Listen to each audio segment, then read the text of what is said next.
Tobias Everett was 41 years old, and until that Friday morning in a downtown Charlotte law office, his wife had already decided he was worth nothing. He drove a 10-year-old Camry, packed his lunch every day, pulled a civil engineer's salary that Claudette had stopped pretending to respect years ago. To her, he was ordinary, stable enough to use, predictable enough to leave, and too simple to see it coming. She had spent 4 years planning her exit, 18 months coordinating the timeline with another man, and had the divorce papers ready before his grandfather's body was cold. Then the lawyer read Tobias's inheritance, $1, and Claudette laughed. Not a polite, uncomfortable exhale.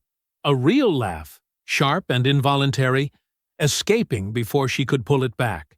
She covered her mouth. She apologized, but it had already happened.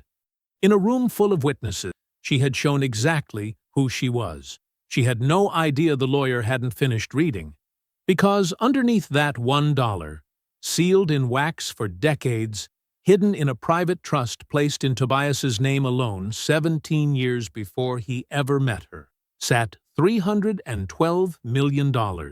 And when that number landed in the room, every calculation Claudette had ever made collapsed in real time, right there in her chair, while Tobias sat completely still and didn't say a word. Before we jump into the story, comment where in the world you are watching from and subscribe, because tomorrow's story is one you need to hear. The coffee had gone cold. Tobias noticed it the way he noticed most things, quietly, without making a fuss about it. He wrapped both hands around the mug anyway. The ceramic was still faintly warm against his palms, and outside the kitchen window, the October sky sat flat and gray over the rooftops of his Charlotte neighborhood. The kind of sky that made everything look like it had already been decided. The letter was on the table in front of him. Cream-colored envelope. Heavy paper stock. The kind that cost money and was meant to communicate that fact. In the upper left corner, embossed in clean, dark ink, Okafor and Associates, attorneys at law.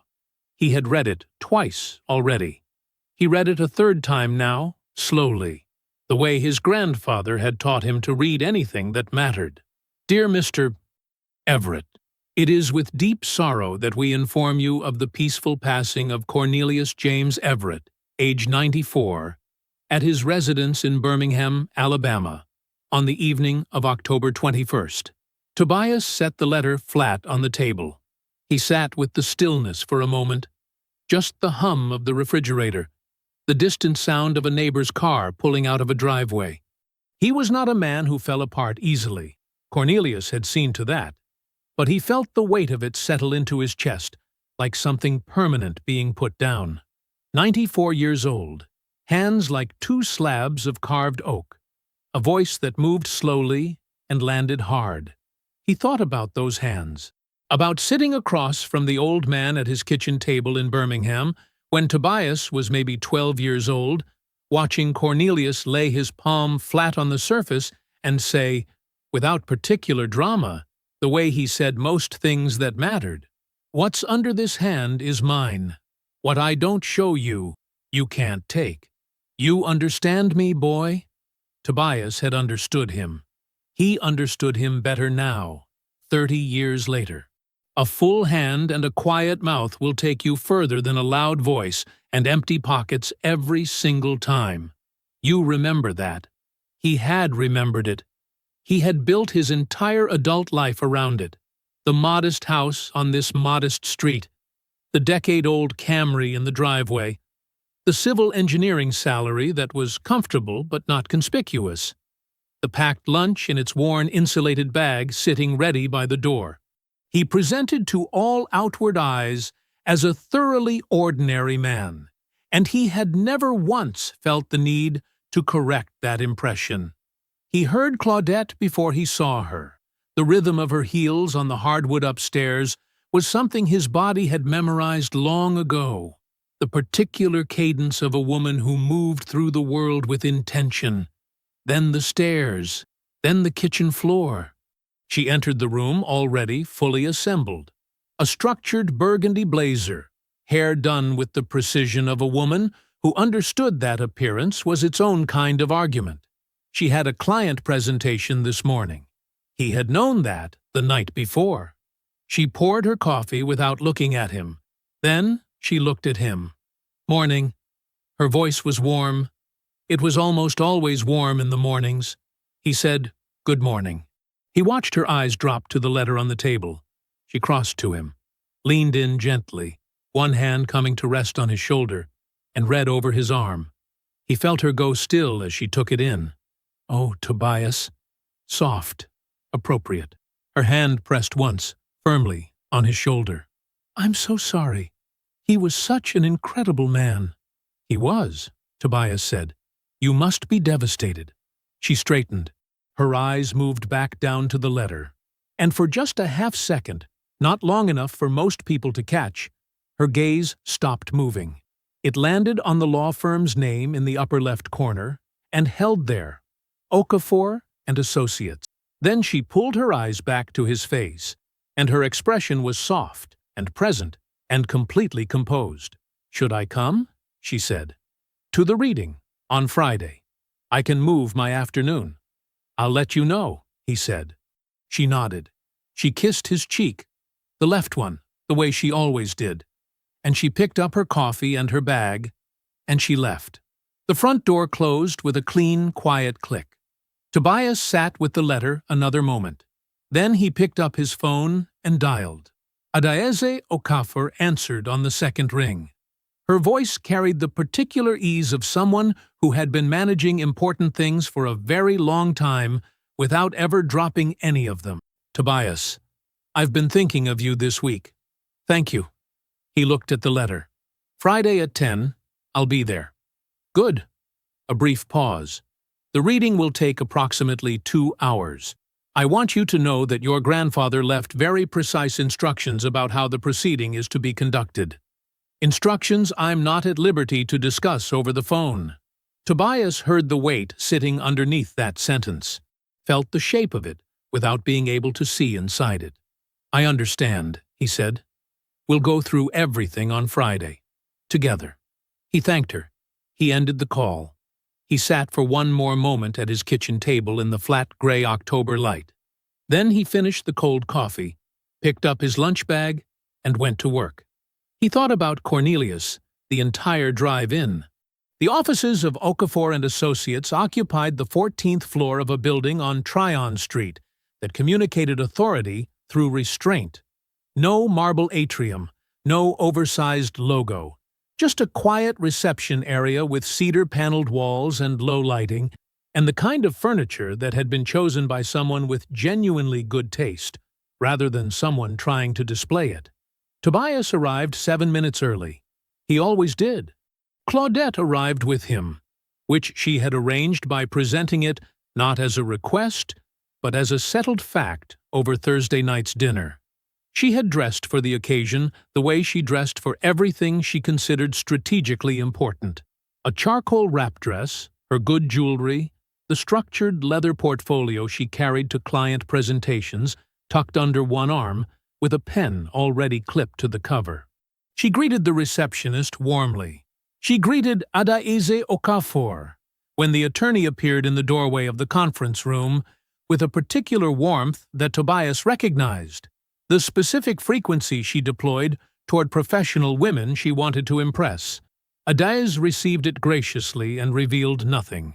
She shook Claudette's hand, said she was glad she could attend, and gestured them both inside. The conference room was long and quiet. A mahogany table ran its length. At the far end, a sealed file box. Beside the file box, a stack of documents organized with the precision of someone who had been preparing them for a very long time. Adaize took her seat at the head of the table. Tobias sat to her right. Claudette sat beside him, portfolio open, pen uncapped. 2 of Cornelius's cousins participated by phone, their voices faint and tinny through a speaker in the table's center. A notary was present. A court reporter sat in the corner with her machine. Adaize began. Her voice was level and unhurried as she moved through the bequests. a modest sum to a cousin in Birmingham who had helped care for Cornelius in his final year. A donation, generous by any reasonable measure, to the 16th Street Baptist Church, where Cornelius had been a member for 50 years. A contribution to an Alabama historical society that preserved records of black land ownership going back to Reconstruction. Cornelius had cared deeply about that one. He had never said so out loud, as far as Tobias knew. He had simply written the check. Each bequest was read with care. Each recipient, reached by phone or represented by counsel, confirmed their understanding. The room maintained the particular hush of a space where something real was happening. Then a daisy turned the page. "To my grandson, Tobias Allen Everett," she read, her voice carrying the same level tone it had held throughout. "I leave the sum of $1 and all rights, titles, and designations contained in the sealed instrument marked Exhibit A, to be opened and read in the presence of all parties at this proceeding, per the decedent's explicit instruction." The room went still. $1. The sound came before Claudette could stop it. A sharp exhale, half breath, half something else, that escaped through her nose and the corner of her mouth in the half-second before her hand came up to cover it. Short, involuntary, unmistakable. "I'm sorry," she said immediately. Her hand was pressed flat against her lips. "I don't know why. I'm so sorry." She composed herself quickly. She was good at that. But the laugh had happened. It sat in the room the way a dropped glass sits in a restaurant. Everyone hearing it, no one looking directly at it, the sound already absorbed into the walls, but somehow still present. Adès did not acknowledge it. She did not pause, did not glance up, did not alter her expression by a single degree. She simply continued. She explained, in the same level and unhurried voice, that per the decedent's binding written instruction, the sealed instrument marked Exhibit A would be opened and read aloud in its entirety at a subsequent legal proceeding. Today's reading of the primary will was now formally concluded. She thanked all parties for their attendance. She began gathering her documents. Tobias said nothing.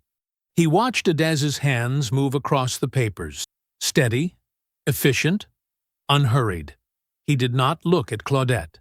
The drive home was quiet. Claudette filled it carefully. She was sympathetic. She was gentle. She said that $1 was a strange provision. Perhaps there had been estate debts Cornelius hadn't disclosed. Perhaps his finances were more complicated than anyone had realized. Perhaps the Exhibit A instrument was itself of modest value, a sentimental thing, a letter or a deed to that old property in Alabama that probably had more meaning than market worth. She framed all of it kindly, as though she were helping him process disappointment. Tobias said, "Maybe." He drove. He watched the road. He let her talk. That evening she cooked, a real dinner, the kind she made when she was managing something. Roasted chicken. A bottle of red she opened without asking. She set the table the way she set it when they had guests, with the good placemats. They ate. He thanked her for the meal. The wine was good. The conversation was light, careful, and mostly hers. She mentioned, at some point near the end of the meal, that she had been thinking, gently, she said gently, about whether Tobias might want to consider retaining separate estate counsel. Someone less personally connected to the Everett family. Someone more objective, who could give him an independent view of the process going forward. She said it with complete compassion. Tobias looked at her across the table. "Adèsy has handled the Everett family's legal matters for decades," he said. "I trust her completely." Claudette said, "Of course." She poured him more wine. She did not raise it again. Sunday morning, Tobias woke to an empty bed. There was a note on the kitchen counter. Claudette's handwriting, neat, looping, unhurried. "Visiting Maya. Back by evening. Don't wait up for dinner." XO. Her overnight bag was gone from the closet shelf. The good one, the structured weekender she used for trips that required presentation. He could not recall her mentioning Maya in any conversation this week. He could not recall, when he stood quietly in the kitchen and thought about it carefully, her mentioning Maya's name in any conversation in several months. He noted it. He did not dwell on it. He made coffee. He went about his Sunday. The certified letter arrived Monday evening. He found it among the regular mail when he came home from work, distinguished from everything else by its weight, by the return address in the upper left corner, by the green and white card attached to the back that required his signature. He signed for it on the porch. He went inside. He stood at the kitchen counter and opened it. He read it once. He read it again. Claudette had retained counsel. She had filed for divorce. He stood with the letter for a long moment. The kitchen was quiet. The refrigerator hummed. Outside, a car moved slowly down the street, and then was gone. He folded the letter carefully. He returned it to the envelope. He sat down at the kitchen table. The same chair, the same flat gray light coming through the window, and he picked up his phone. A Daisy answered before the second ring. "I've been expecting your call," she said. "Come in tomorrow morning. Don't respond to anything, don't sign anything, and don't move any money." He said, "There's a continuation hearing for the estate. 3 weeks out," she said. "And Tobias, I want you to make sure Claudette's counsel knows she should be present for it." He looked at the envelope on the table. "Why?" "Because Exhibit A gets read at the continuation," Daisy said. "Your grandfather was very specific. He wanted all interested parties in the room when it's opened."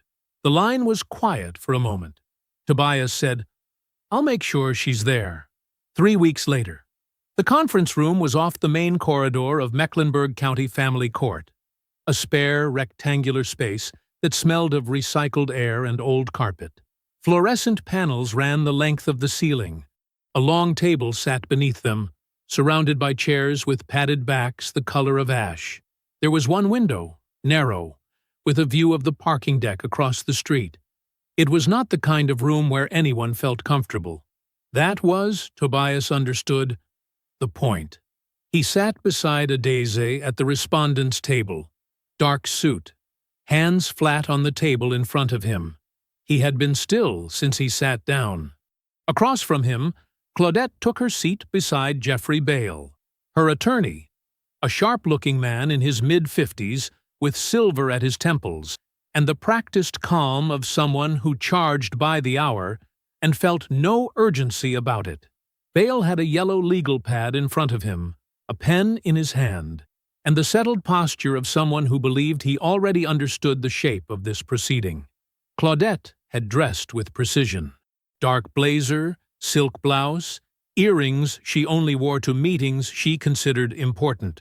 Her leather portfolio was open on the table. Her pen was uncapped. She had arranged her materials the way she always arranged them, neatly, deliberately, like a woman who intended to take notes and use them. In the chair along the wall, Patrice sat with her hands in her lap and her eyes on her brother's back. Daisy had designated her formally as a family witness to the estate proceeding. She had arrived before everyone. She had not spoken to Claudette when Claudette entered, and Claudette had not spoken to her. The court reporter settled her machine in the corner. The room arranged itself into its final configuration. Adiz opened her file. She explained, for the record, that the estate of Cornelius James Everett included a sealed instrument designated Exhibit A, which, per the decedent's legally binding written instruction, was to be opened and read aloud in full, in the presence of all interested parties, a designation that by operation of law now included any party to active litigation affecting the primary heir. Bale nodded. He made a note. Claudette's pen was ready. Daisy reached into the file and withdrew a cream-colored envelope, heavy stock. The seal on the back was dark red wax, pressed flat with a stamp Tobias recognized from childhood, the block initial E that Cornelius had used on every document that carried something real inside it. Adiz broke the seal. The wax cracked along the edge with a sound like a small, clean break. She unfolded the document inside with both hands. She flattened it against the table. She began to read. The estate of Cornelius James Everett included 14 parcels of land across Alabama, Georgia, and North Carolina, purchased between 1941 and 1978, held inside a family LLC registered in North Carolina, with Tobias Allen Everett listed as the sole named successor trustee. She read each parcel by legal description. She did not rush. Timber rights on 6 of those parcels, she continued. Active leases. Quarterly income generated without interruption since 1987. A private investment account opened in 1991. Funded from land and timber revenues, managed under a discretionary investment mandate for 33 years. She turned the page. Claudette had been writing. Small, neat notes in the margin of the portfolio. Shorthand Tobias could not read from across the table, but he could see her hand moving steadily, gathering, cataloging, running numbers against numbers in her head the way she always did when she was building towards something. Then Adaize read the last item. Her voice did not change. It stayed level and unhurried, exactly as it had been throughout. A private trust account established in the name of Tobias Allen Everett, solely, on March 14, 2003. Claudette's pen stopped moving.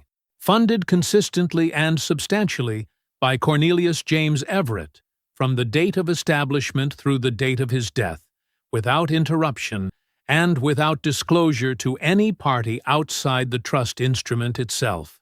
The room was very quiet. Adaize set the document flat on the table. She looked up. The total current valuation of the Everett estate, she said, inclusive of all land holdings, income-generating instruments, and the primary trust account, as certified by independent appraisal dated October 31st of this year, is $312 million. The court reporter's fingers kept moving. Jeffrey Bale's pen did not. He sat with it touching the legal pad, not pressing, not lifting, just stopped. His eyes were on Adaize. His expression was the expression of a man revising something very large, very quickly, in private. Claudette did not move at all. She sat with her portfolio open in front of her, her pen still in her hand, her notes half finished. She was not writing. She was not breathing in any way that showed. She was sitting with the absolute stillness of a person whose body has received something that the mind is not yet finished calculating. Adaize continued without pause. The trust had been established in 2003, 5 years before Tobias met Claudette, 17 years before the marriage. Under North Carolina law, and per the explicit language of the trust instrument, these assets were premarital separate property in their entirety, not subject to equitable distribution, not part of the marital estate. They were not reachable by any divorce claim, under any legal theory, by any argument Jeffrey Bale or any other attorney could construct. She placed a document in front of Bale. 40 pages, tabbed, organized by section. 3 independent estate law specialists. Every appraisal certified. Every chain of title documented from its origin. Bale picked it up. He turned to the first tab. He began to read with the focused attention of a man looking for an opening, and not finding one. The room held its silence. Tobias had not looked at Claudette during the reading. He looked now. She was staring at the surface of the table. Her jaw was set. Her pen was still held loosely in her fingers, as though she had forgotten it was there. And behind her eyes, and he knew this woman's face, 8 years across every kind of mourning had given him that. He could see it. The arithmetic. The columns running. The number she had walked into this room preparing to reach, assembling itself into a shape that was closed and locked and permanent and completely beyond her. She felt him looking. She raised her eyes. He held her gaze. He did not speak. He did not move. He did not give her anger or satisfaction or grief.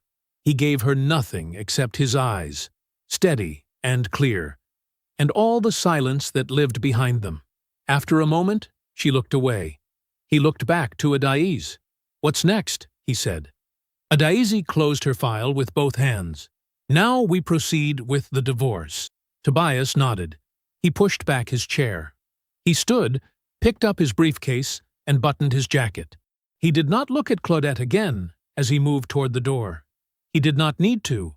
Bale was still reading.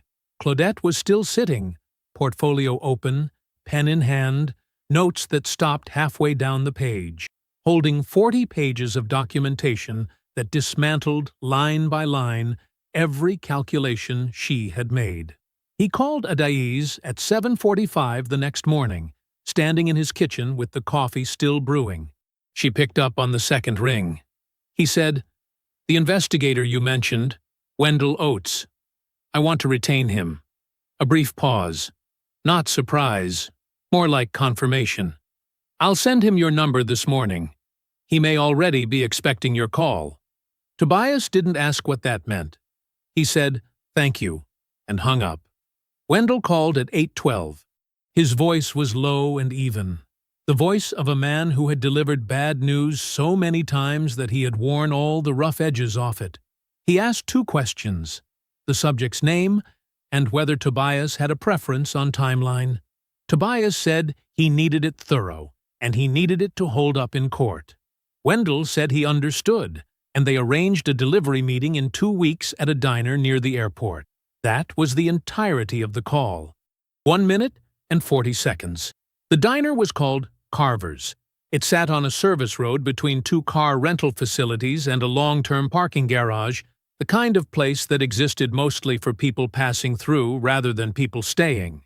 Plastic menus in a holder by the window, booths with cracked vinyl seats, repaired with electrical tape the color of old mustard, coffee that came automatically and stayed hot because the pot never sat long enough to cool.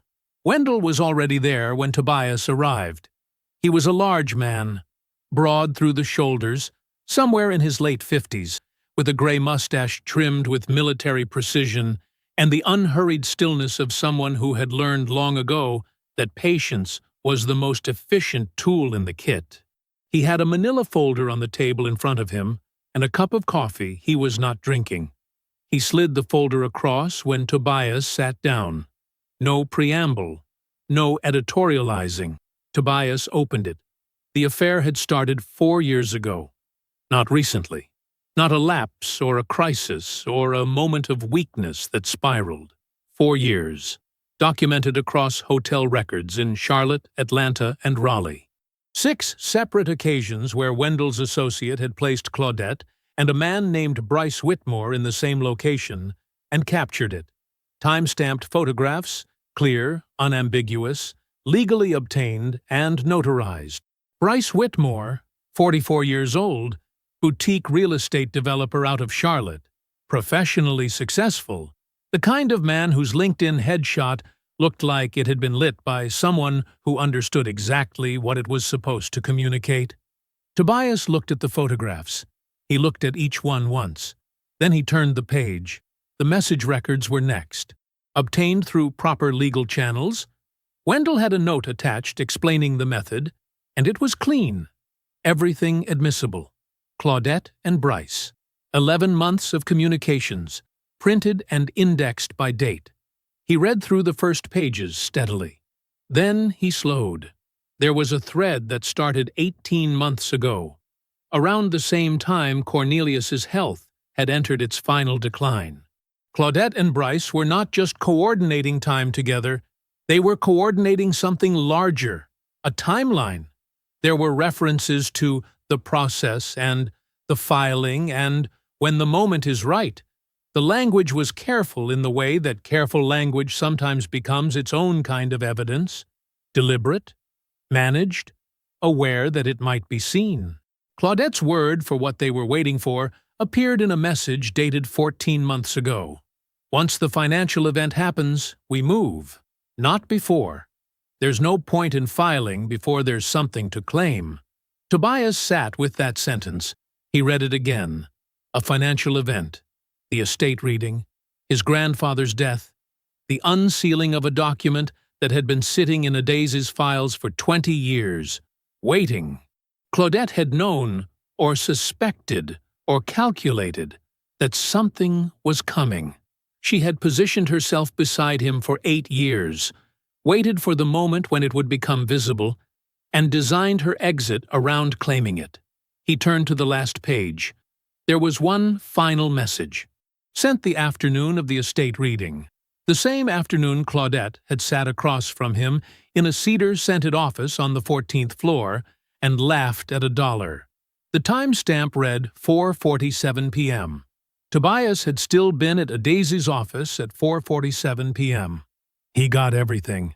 We need to move the timeline up. He closed the folder.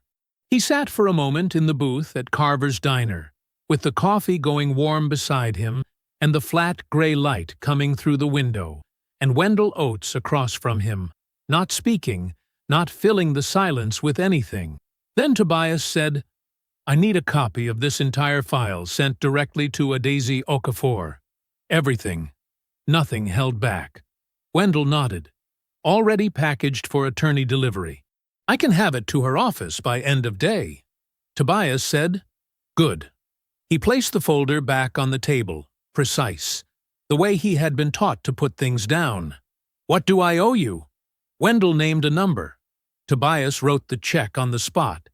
He drove straight to Adaise's office. She had the file by the time he arrived.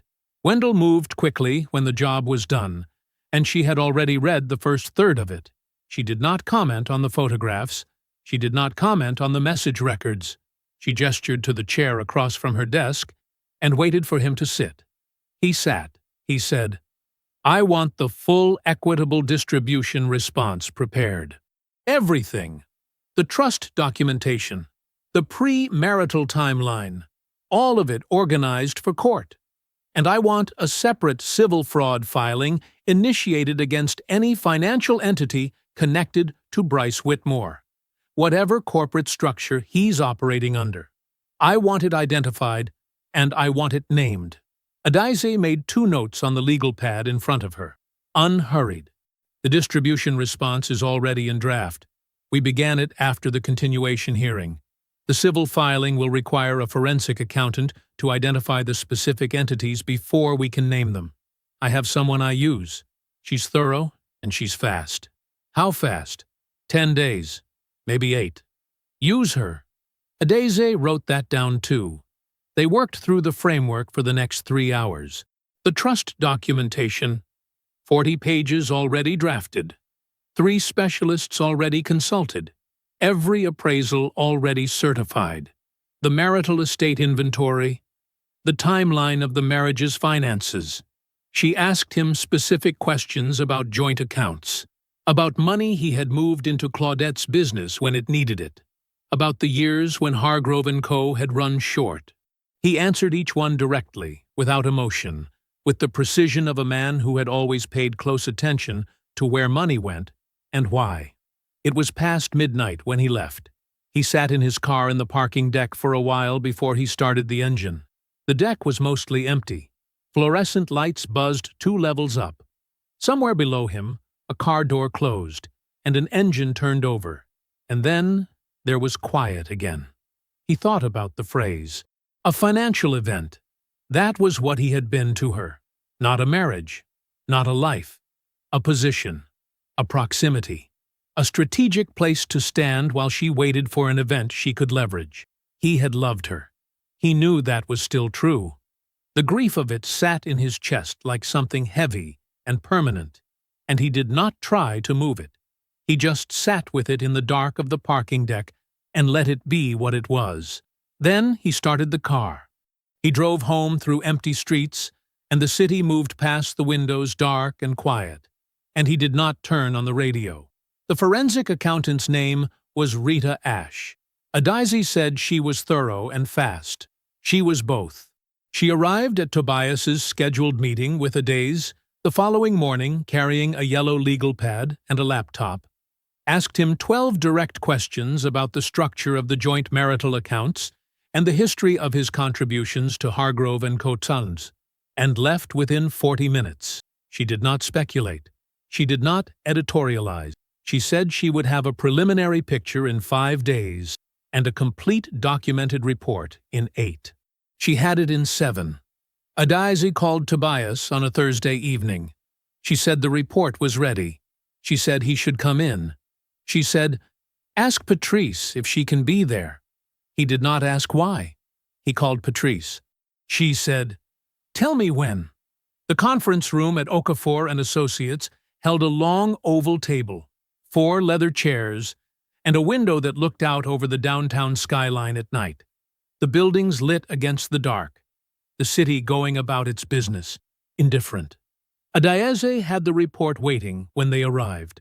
A bound document, maybe 30 pages, with Rita Ash's firm name on the cover, and a table of contents that Tobias scanned once before turning to page 1. He read it straight through. He did not skip ahead. He did not ask questions while he was reading. He just read. Patrice sat beside him and did not speak. Hargrove & Coers had been insolvent for 3 years, not struggling, not in a rough patch. Insolvent, operationally dead, kept breathing entirely by outside money. The business's own revenues had not covered its operating costs since the 2nd year of that period. What kept it alive, what paid the vendors and the subscriptions and the office space and the professional photography Claudette used for her social media presence, all of it, was $180,000 in transfers from the joint marital account. Tobias's salary, his years of packed lunches, and a decade-old Camry and vacations that were pleasant, but not extravagant, transferred out, categorized as business investment and owner contribution, and fed into a company that was producing nothing. He turned the page. A secondary account had been opened in Claudette's name alone, 26 months ago. It was not a business account. It was a personal savings account at a bank they had never used together, in her name only, with no connection on paper to the joint finances. It had been receiving transfers from Hargrove & Coers on a regular schedule, labeled in the business ledger as consulting fees and contractor retainers. The contractor was a Delaware LLC, registered 18 months ago. He turned the page again. The LLC, listed in the Delaware Registry as Whitmore Capital Consulting Group, LLC, had no web presence, no office address on record, no documented clients other than Hargrove & Co. Its registered agent was a law office in Wilmington that handled incorporations in volume and asked no questions. One layer of corporate structure separated the LLC from its beneficial owner. That owner was Bryce Whitmore. Tobias set the report flat on the table. He looked at the window, at the city out there, lit and going on, not caring about any of this. The money had traveled in a complete circle, from his salary into the joint account, from the joint account into Claudette's business, from the business into a shell company registered to her lover, from that shell company into a private savings account in Claudette's name, a cushion, a landing pad, a private pool of capital she had been quietly filling for over 2 years in preparation for the life she intended to step into the moment the divorce was done. She had used his money to build her exit. She had run it through her own failing business to disguise it. She had paid the man she was leaving him for with funds Tobias had earned and deposited and never once questioned because he had trusted her. The grief was there. It was always there. But underneath it now was something else. Not rage, not heat. Something quieter and more precise. The feeling of a man looking at a structural diagram and seeing exactly where the load-bearing wall was and exactly where the crack ran. Patrice put her hand over his on the table. She did not say anything. She did not need to. He stayed like that for a moment. Then he looked at Adaize. Add the marital waste claim to the equitable distribution filing. Every dollar. Documented. I want the court to see the complete accounting. Adaize wrote it down. And the civil fraud suit against the LLC. I want that filed separately. Name Whitmore directly as beneficial owner. Easy. Don't let that wait. It won't, she said. They left together a little after 9. The building's lobby was empty, the elevator quiet, the parking deck cool and still under the hum of the overhead lights. They reached their cars, parked side by side, the way they always arranged it when they met somewhere unfamiliar, an old habit from childhood neither of them had ever named. Patrice stopped. She looked at him for a moment before she spoke. 2 years ago, she said, I saw her car outside the Marriott on Independence Boulevard on a Wednesday night. She paused. I didn't say anything because I wasn't certain enough. I'm sorry, Toby. He was quiet for a moment. You're certain now, he said. That's what matters. The kitchen smelled like coffee and dish soap when Tobias came downstairs the next morning. Claudette was already at the counter, hair done, dressed, a mug in one hand and her phone in the other, scrolling through something with the focused calm of a woman who had decided exactly how she intended to move through the world today and had committed to it fully. She looked up when he came in. Morning, she said. Warm enough, not too warm. Morning. He poured his coffee. She moved slightly to give him space at the counter. A precise, practiced adjustment, like two professionals sharing a small office. No friction, no coldness sharp enough to name. Just the careful geometry of two people who had agreed, without saying so, to keep everything functional until the lawyers finished their work. This was the register of their household now. Since the Exhibit A hearing, since Bale's 40-page brief sat on the conference table, and the number $312 million hung in the air of that room like smoke. Since all of that, Claudette had recalibrated. The warmth she used to deploy strategically had been put away.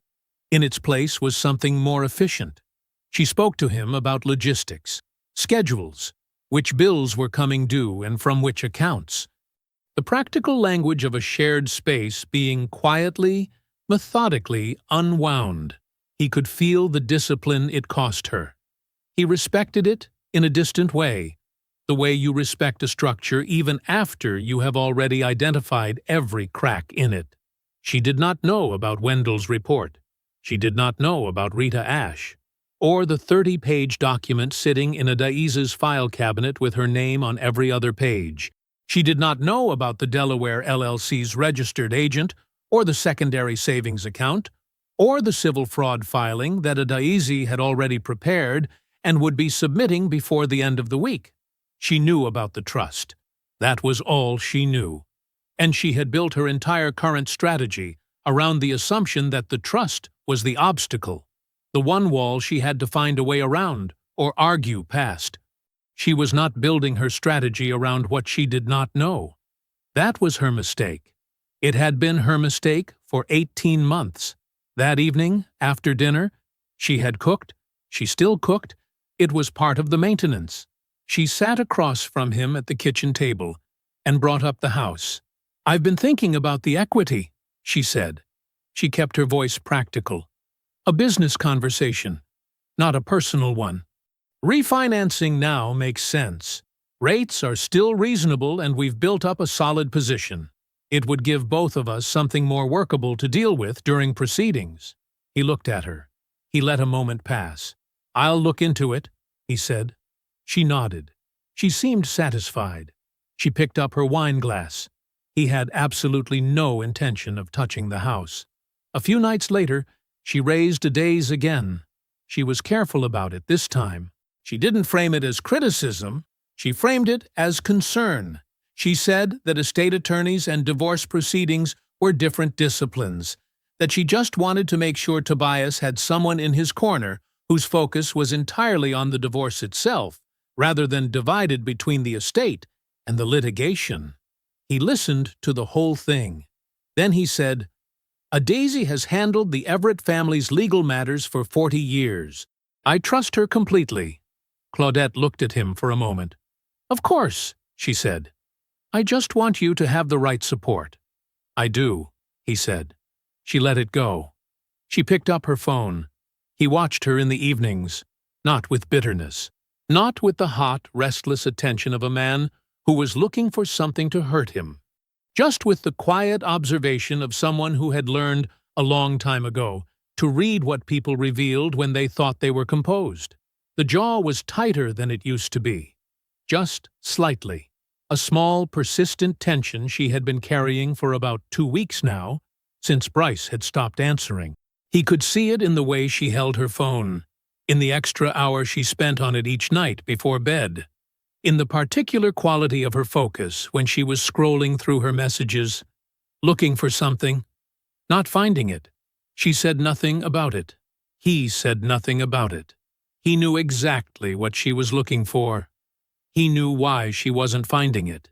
He said nothing. After dinner on a Thursday, he told her he was going to get some air. He went out through the back door and stood in the yard. October had settled in fully now. The air was cool and carried the smell of dry leaves and distant chimney smoke. The yard was dark at the edges, lit faintly by the light coming through the kitchen window behind him. The neighborhood was quiet. Somewhere down the street, someone's dog was making itself known about something, then stopped. He stood there. He let it come. The grief of it, the real shape of it. 8 years. A woman he had loved honestly, with everything he actually had. A kitchen table, a packed lunch, a decade-old car. A life built in good faith and inhabited fully while she was building something else entirely in the space beside it. He let himself feel the full weight of that. He did not rush it. Then he breathed the October air, slow and even, and he put it down. He went back inside. He was ready. The call took 4 minutes. Tobias reached Bryce Whitmore's development firm at 9:15 on a Friday morning, asked for a consultation regarding a mixed-use infrastructure project near the city's transit corridor, and was transferred to Bryce's assistant before he had finished the sentence. The assistant was efficient and cheerful. She had an opening on Monday at 2. Tobias said Monday at 2 was fine. He thanked her and hung up. He sat at his kitchen table for a moment, the same table where he had read Cornelius's death notice, where he had read the divorce filing, where he had read Wendell's report with his hands flat and his face still. He thought about none of those things. He finished his coffee. He rinsed the mug and put it in the rack to dry. He went to work. Bryce Whitmore's office was on the 12th floor of a building in South End. Glass-walled, deliberately impressive, positioned to communicate exactly the kind of success that needed to be visible from across the room. The furniture was clean-lined and expensive. The view looked out over the city's skyline in a way that had clearly been considered during the lease negotiation. Bryce himself stood when Tobias came in. He was broad-shouldered, well-dressed, carrying the easy confidence of a man who had walked into enough rooms to know how they tended to go. He assessed Tobias in the first 3 seconds. Tobias felt it, the quick professional calibration, and arrived at an answer that made his handshake warm and his smile relaxed. Manageable. That was the word sitting behind Bryce's eyes. Tobias had seen it before. He had been letting people arrive at that word his entire adult life. "Tobias," Bryce said, "good to meet you. Have a seat." They sat across from each other at the desk. Bryce's assistant had brought water without being asked. There was a view of the skyline behind him and a whiteboard covered in project schematics to the left. Bryce asked about the transit corridor project. What phase, what scope, who else was involved? He asked with the attentive energy of a man who genuinely liked talking about development. Tobias answered in clean, credible detail. He had done his research. He knew exactly enough about the project to hold the conversation for 4 minutes, which was exactly how long he needed to hold it. 4 minutes and 30 seconds in, Tobias reached down to his briefcase. He did not hurry. He set the briefcase flat on his knee, opened it, and removed 3 documents. He placed them on the desk, one at a time in a straight line facing Bryce, with the same unhurried precision of a man setting a table. First, a photograph. Bryce and Claudette, outside the Marriott on Independence Boulevard. Time-stamped. Clear. Second, a hotel receipt. Atlanta, 14 months ago. Bryce's corporate card. Third, the first page of the Delaware LLC registration. The registered agent line with Bryce Whitmore's name printed on it in plain black type. Bryce looked at the 3 documents. Then he looked up at Tobias. He started to speak. Tobias raised one hand, not sharply, not aggressively, just enough. "I have documentation of all of it," Tobias said. His voice was level, quiet, the voice of a man stating facts to another man who needed to hear them clearly. The affair.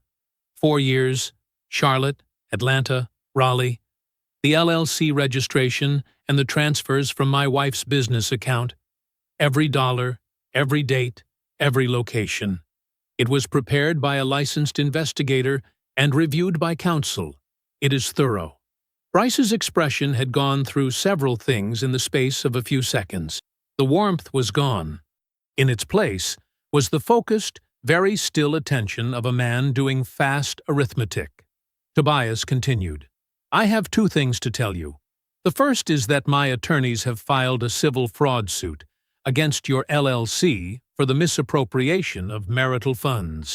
That proceeding is active and on the public record. It will attach to your name and your company name in every professional background search anyone runs on you for the next decade.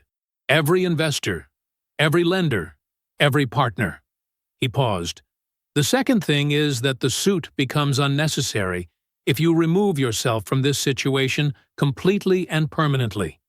No contact with my wife, no returned calls, no future arrangement of any kind." He let it sit for a moment. "You made a business decision to get into this. I'm offering you a business decision to get out."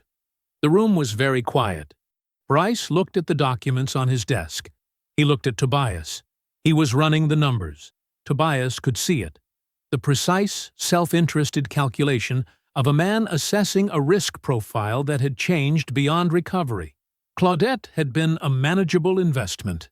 She was not manageable anymore. The man sitting across from him was not the man Bryce had spent 4 years imagining. "We're done," Bryce said. Tobias nodded once. He gathered the 3 documents, returned them to his briefcase, and closed the latch. He stood. He picked up his jacket from the back of the chair. He did not shake Bryce's hand. He walked out. Within 4 days, Claudette's calls to Bryce went unanswered. All of them. Wendell's associate documented her arriving at Bryce's South End office building on a Wednesday afternoon, documented her in the lobby, documented the conversation with the front desk, documented her walking back out through the glass doors 12 minutes later with the particular set to her shoulders of a woman who had just been told that the person she came to see was not available and would not be made available. She did not go back. The landing pad was gone. The account, the arrangement, the man, the exit she had spent 4 years and $180,000 of Tobias's money constructing, all of it gone. What remained was a Delaware LLC with a civil fraud suit attached to it and a woman who had run out of positions to fall back to. That evening, Tobias called Adayezi. She answered on the second ring. He asked whether the equitable distribution hearing preparation was complete and whether the civil fraud filing against Bryce's LLC had been formally submitted. Adayezi said, "Both are done. The hearing is in 2 weeks. Everything is in place." He thanked her. He set the phone down on the kitchen table. The courtroom smelled like wood polish and recycled air. Judge Alberta Price's courtroom was not a dramatic place. It was not designed to be. Fluorescent lights, wood paneling the color of old honey, rows of gallery seats bolted to the floor in neat, indifferent lines. The kind of room that had seen enough human wreckage to stop being surprised by any of it. Tobias sat at the respondent's table beside Adaze. Dark suit, pressed shirt. His hands rested flat on the table in front of him, and he was completely still in the way that had always come naturally to him. Not the stillness of a man suppressing something, but the stillness of a man who had already done everything that needed doing and was now simply present for the result. Adaize had a legal file open in front of her. She was reviewing it with quiet efficiency, making a small notation with her pen, turning a page. She looked like a woman who had been in this room many times before and found it entirely unremarkable. Patrice was in the gallery, third row. She gave Tobias one small nod when he sat down. He acknowledged it without turning his head all the way, then faced forward. At the petitioner's table, Claudette sat beside Geoffrey Bale. She was dressed precisely. The dark blazer, the composed posture, the leather portfolio open in front of her. Her pen was in her hand. She had prepared for this in the way she prepared for everything, completely, strategically, and with the absolute confidence of a woman who believed she was the most prepared person in any room she entered. Judge Price called the hearing to order. Geoffrey Bale presented first. He was skilled. He was thorough.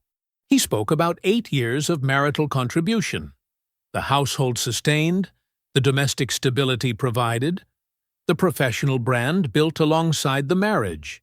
He used phrases like reasonable expectations and equitable consideration. He referenced the Everett estate with deliberate care, not as a claim, he was clear about that, but as relevant context for the court's understanding of the full financial picture of the marriage. He was building a frame, a sympathetic one. He was good at his job. Tobias listened without expression. Then Adaize stood. She did not editorialize. She did not perform. She entered the trust documentation into evidence piece by piece. The founding instrument dated March 14, 2003. The funding history, the independent appraisals, the specialist certifications, and she stated the legal conclusion in plain language that left no surface for argument to grip. The trust predated the marriage by 17 years, was funded entirely by Cornelius Everett's separate assets, and belonged exclusively, and without legal ambiguity, to Tobias Allen Everett, pre-marital separate property, not subject to equitable distribution, not part of the marital estate. Then she reached for a second file.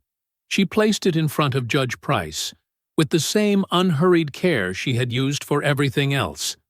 She placed a copy in front of Geoffrey Bale. She began to read. 3 years of insolvency at Hargrove & Co. Pals. $180,000 transferred from the joint marital account. Documented to the penny. Dates, amounts, receiving accounts, all of it. A secondary account in Claudette's name alone. Transfers categorized as consulting fees and contractor retainers. A Delaware LLC registered 18 months ago. 1 layer of corporate structure. 1 name on the registered agent line. She did not say Bryce Whitmore's name out loud. She did not need to. She said, "The respondent submits that this constitutes marital waste under North Carolina General Statute 5020, and asks the court to factor it fully into the equitable distribution calculation." Bale's pen was still. He asked for a 15-minute recess. His voice was professionally even. His face was not. In the hallway, Tobias sat on a bench near a narrow window.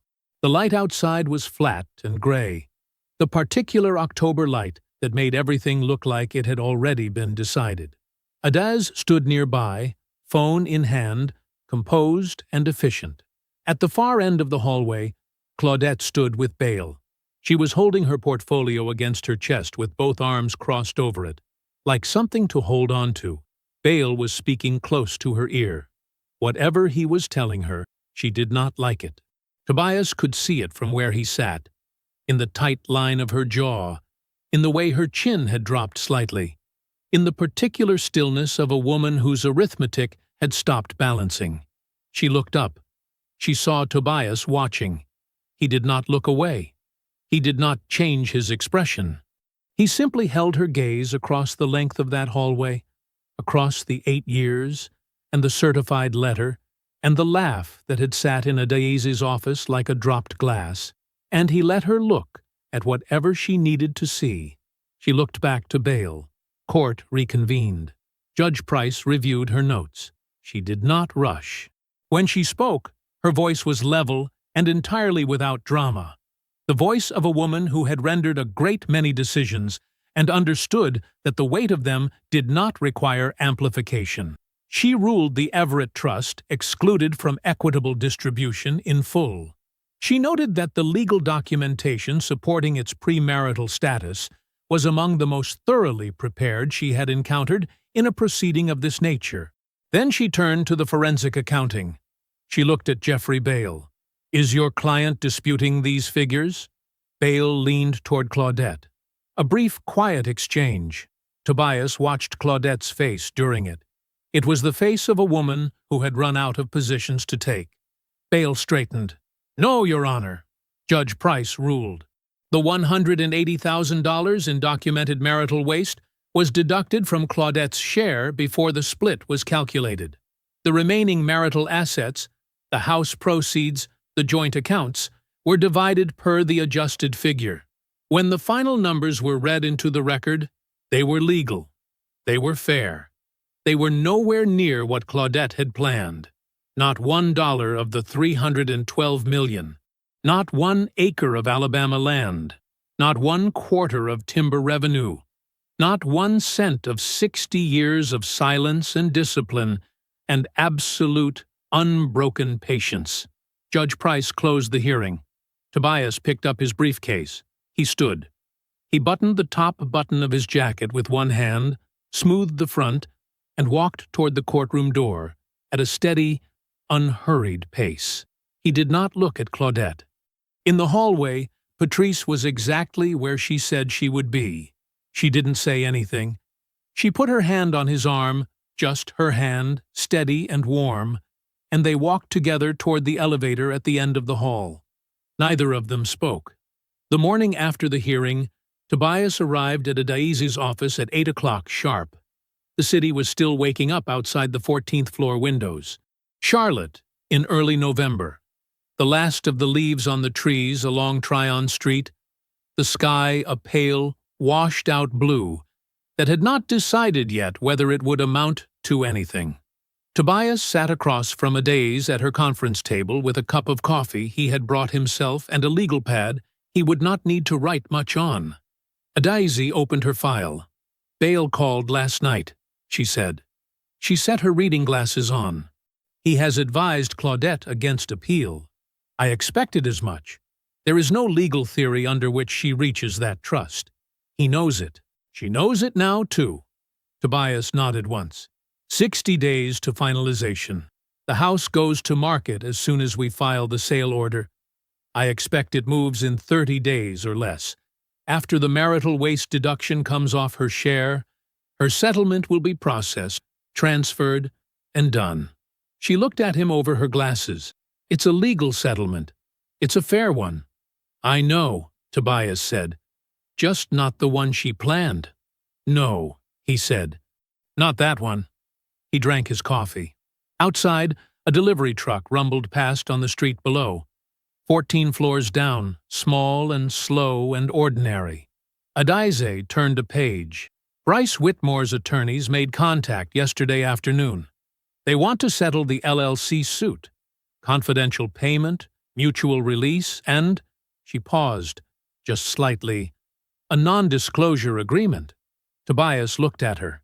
"They want their client's name protected," she said. "The transfers are already in the public divorce record," Tobias said. "Yes. There's nothing to disclose that isn't already disclosed." "That's precisely what I told them." A short silence. "I'll accept the financial settlement," Tobias said. "I won't sign the NDA." Adaize made a small notation in her file. "I'll communicate that today." She did not appear surprised. She appeared, if anything, quietly satisfied in the way of a person watching a carefully constructed mechanism execute exactly as designed. The settlement from Bryce arrived within 2 weeks. Full amount. Documented to the dollar of loss plus damages. No confidentiality clause attached. Bryce wrote the check because the alternative was a full civil trial. His LLC's financial records entered into the public record in far greater detail than they currently existed. Every transfer, every categorized fee, every corporate layer exposed under oath in open court. He paid. He paid without a word of public protest and without the protection of a sealed agreement. Paying, as it turned out, was only the beginning of what it cost him.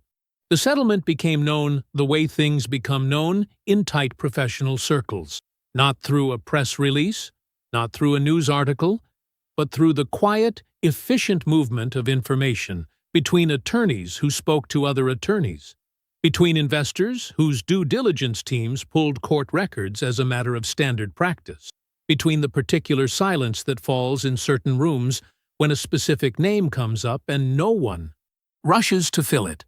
Two investors in Bryce's active development project, a $40 million mixed-use build near the city's transit corridor, the same project he had used as a pretext for the meeting where Tobias placed 3 documents on his desk, requested an independent financial audit after the settlement became known. The audit found nothing criminal. It found enough that was uncomfortable. One investor withdrew his commitment entirely. The project stalled for 4 months while Bryce restructured his financing and absorbed the loss of momentum, the cost of delay, and the new oversight requirements attached to every subsequent disbursement. The project moved forward eventually, smaller, slower, with Bryce's name on the documents carrying a weight it had not carried before. A second project, a luxury townhome development he had been pitching to a community investment group for 3 months, was declined without extended negotiation. The group's chair communicated through counsel that the organization maintained a standing policy against partnering with any principal involved in fraud litigation, regardless of settlement outcome. The door closed cleanly and without drama, in the way that certain doors close when the decision was made before the meeting started. The woman Bryce had begun seeing publicly after cutting off Claudette, the conspicuous, swift pivot that Wendell had documented and Tobias had noted without comment, lasted 7 months. She was a marketing executive, sharp, thorough. She conducted her own research with the same methodical efficiency she applied to everything professionally important to her. She found the court records. She found the settlement. She found enough to make a clear-eyed decision that required no dramatic conversation and no extended explanation. She ended the relationship over dinner, professionally, without cruelty. Bryce tried once to explain. She told him she did not need an explanation. She needed him to leave. By the end of the year, Bryce Whitmore had relocated his primary business operations to another city. He still worked. He still earned. His name still appeared on project documents and investor correspondence and development filings in a new market where the specific weight it carried in Charlotte had not yet followed him.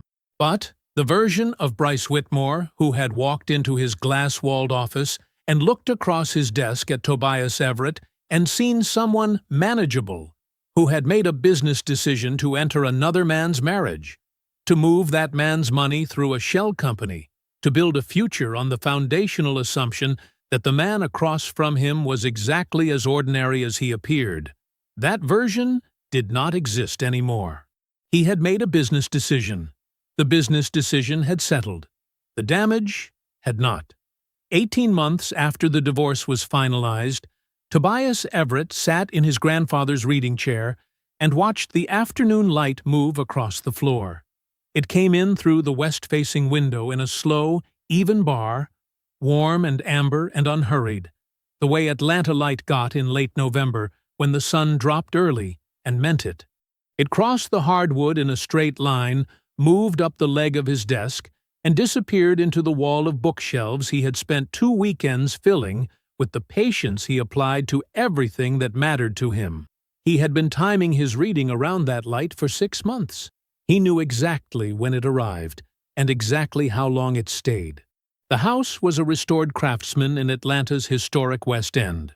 Wide front porch, tall ceilings, rooms with the kind of proportions that felt generous without being excessive.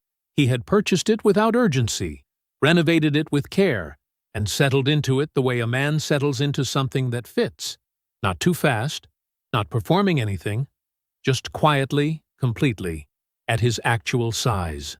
On the wall above the desk, in a dark wood frame, hung a photograph of Cornelius James Everett, taken in Birmingham in 1962, the year of his first land purchase.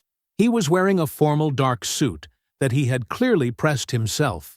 His hands, enormous, cracked at the knuckles even then, built for work he had been doing since he was old enough to be useful, rested at his sides. His expression was the expression of a man who already knew how the story ended. Not arrogant, not soft, just certain, in the way of someone who has made every decision he needed to make, and is simply waiting for time to confirm it. Tobias looked at the photograph every morning. He looked at it now. He still worked.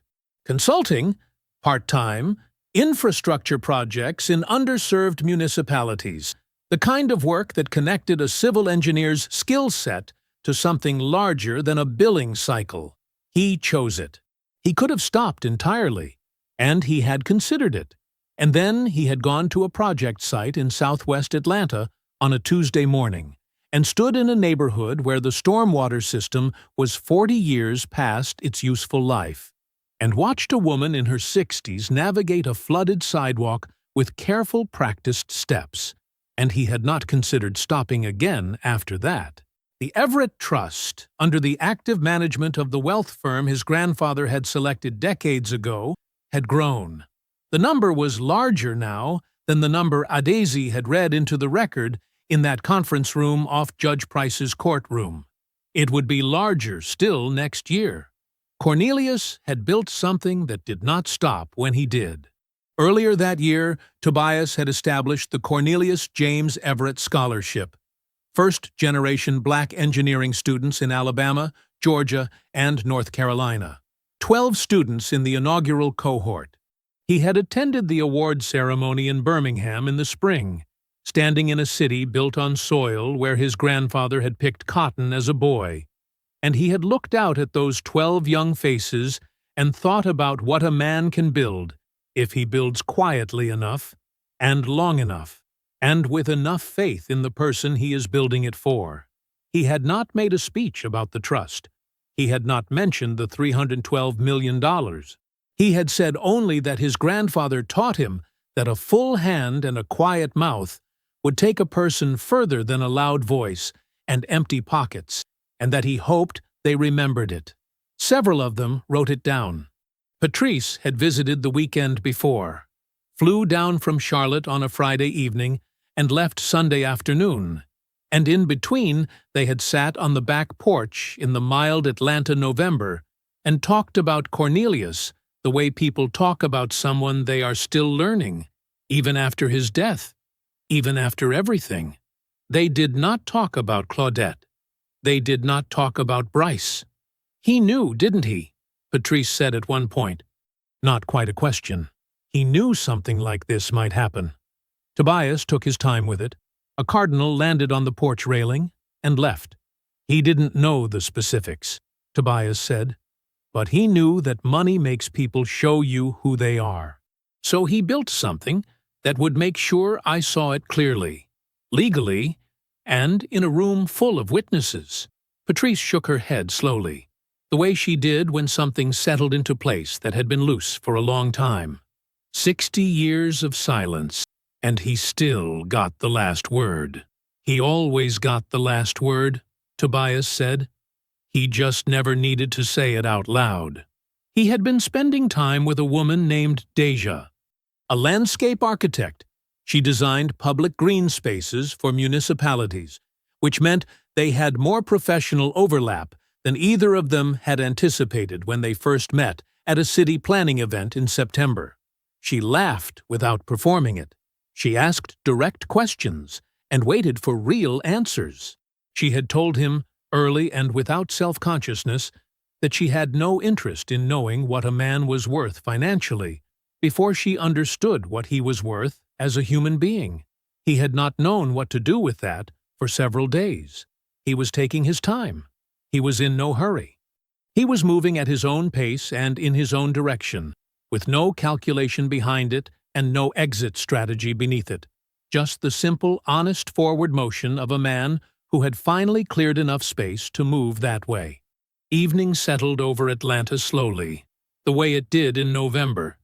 The amber light in the study fading to something softer. The street outside going quiet.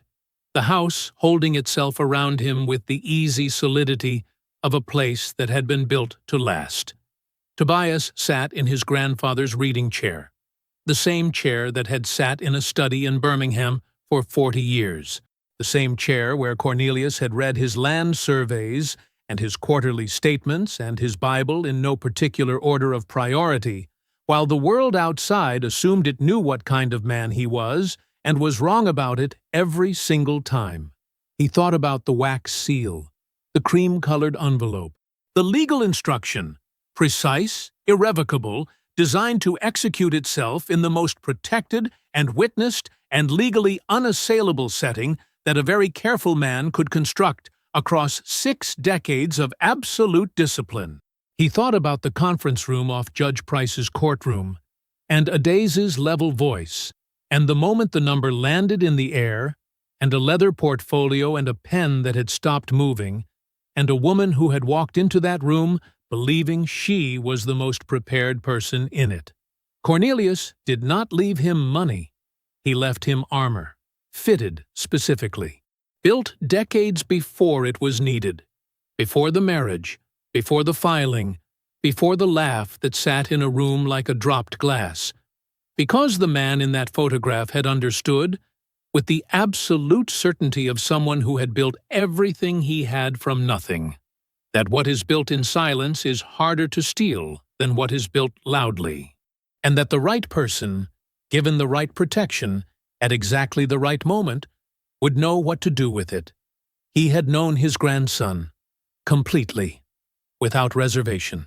Somewhere in another city, Claudette was rebuilding, from the ground up, with her own resources, without the cushion she had spent 4 years constructing, without the fortune she had spent 8 years positioned beside, and without the man she had looked at every morning across a kitchen table and never once fully seen. Somewhere in another city, Bryce Whitmore was working, his pipeline thinner, his name carrying a specific weight in certain rooms that it had not carried before. The version of himself who had looked across a glass desk and seen someone manageable permanently retired. And here, in a craftsman house on a quiet street in the West End of Atlanta, in a chair that still held the shape of the man who built everything, Tobias Everett was at peace. Completely. Without performance. Without pretense. Without apology. She laughed at $1. His grandfather built the answer 60 years before she walked into the room. I hope you enjoyed that one. Be sure to like the video and subscribe so you don't miss the next story. I've picked out 2 more for you that I think you'll really like.